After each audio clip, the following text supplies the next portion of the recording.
नमस्कार मंडळी, नारळी पौर्णिमा व रक्षाबंधन विशेष ओल्या नारळाची खुटखुटीत अशी वडी तयार केलेली आहे.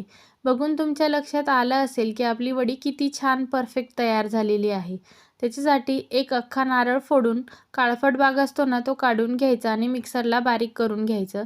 खोवणी असेल तर खोवून घेतलं तरी देखील चालेल.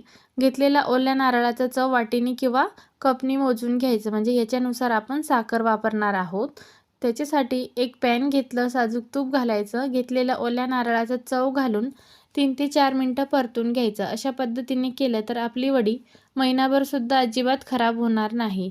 नंतर 4-5 मिनटं झाल्यानंतर 1 वाटी साखर घालायचं. 3 वाटी ओल्या नारळाचं चव होतं त्याच्यासाठी 1 वाटी इतकी आपण साखर वापरलेली आहे, किंवा तुम्ही गूळ वापरला तरी देखील चालेल.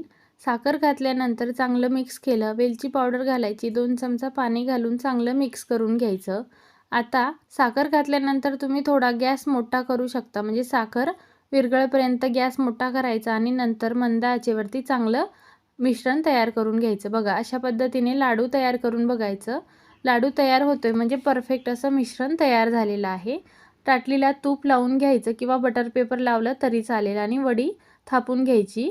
वडी थापल्यानंतर काजू आणि बदाम घालून घेतलेले आहे. थोडेसे गुलाब पाकळ्या घालून चांगलं थापून घ्यायचं आणि मिश्रण कोमट असतानाच हव्या त्या आकारात आपल्याला हे कापून घ्यायचं, कारण मिश्रण पूर्णपणे गार झाल्यानंतर वडी अजिबात व्यवस्थित कापली जात नाही आणि हव्या त्या आकाराच्या वड्या तयार होणार नाही. त्याच्यामुळे कोमट असताना अशा पद्धतीने वडी कापून घ्यायची. नंतर पूर्णपणे गार होऊ द्यायची आणि नंतरच वडी काढून घ्यायची. बघा, किती छान अशी परफेक्ट वडी तयार झालेली आहे. एक वडी तुम्हाला तोडून दाखवते.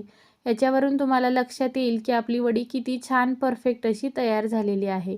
तुम्ही सुद्धा अशी ओल्या नारळाची वडी नक्की ट्राय करून बघा.